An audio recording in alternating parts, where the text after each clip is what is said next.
Zelensky says war returning to Russia. After Moscow drone attack, Ukrainian President Volodymyr Zelensky said that war is gradually returning to Russia hours after the Kremlin accused Kyiv of targeting Moscow with drones, the latest in a series of attacks. The Russian Defense Ministry said 3 drones were intercepted Sunday, but a business and shopping development in the west of the capital was hit. The 5th and 6th floor of a 50-story building were damaged, and no casualties were reported, state news agency TASS reported.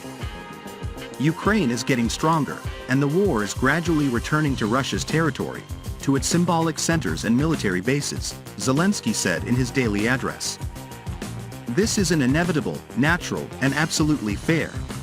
A spokesman for Ukraine's Air Force said the latest drone attacks on Moscow were aimed at impacting Russians who, since the Kremlin invaded Ukraine in February 2022, felt the war was distant. There's always something flying in Russia, as well as in Moscow. Now the war is affecting those who were not concerned, the spokesman, Yuri Inak, said on Ukrainian television. No matter how the Russian authorities would like to turn a blind eye on this by saying they have intercepted everything, something does hit. Ukraine's military has increasingly been deploying unmanned aerial vehicles for more than just reconnaissance.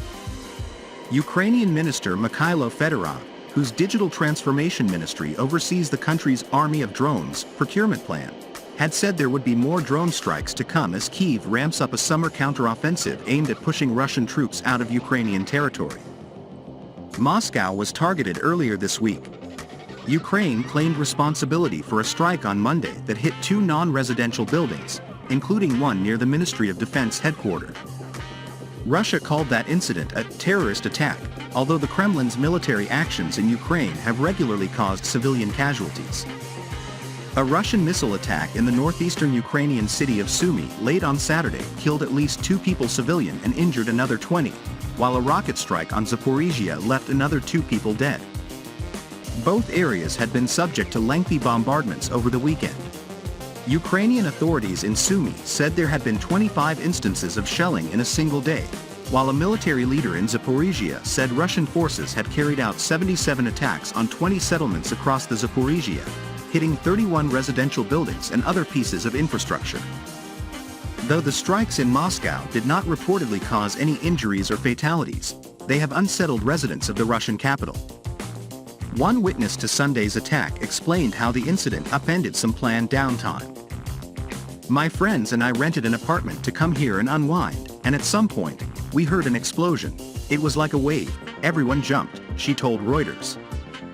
There was a lot of smoke, and you couldn't see anything. From above, you could see fire. Ukrainian drones also targeted the Russian-occupied Crimean Peninsula on Sunday. Russia's defense ministry said it intercepted 25 unmanned aerial vehicles over the territory, which Moscow illegally annexed from Ukraine in 2014, shooting down 16 of them with air defense systems. The other 9 crashed into the Black Sea after their signals were jammed by electronic warfare equipment, according to the ministry. There do not appear to have been any casualties, but CNN has not been able to verify claims made by Russia's defense ministry. On Friday, Russia said it shot down a Ukrainian missile over the southern Russian city of Taganrog. Ukraine did not comment on the attack, an apparent rare case of Ukraine using missiles inside Russian territory.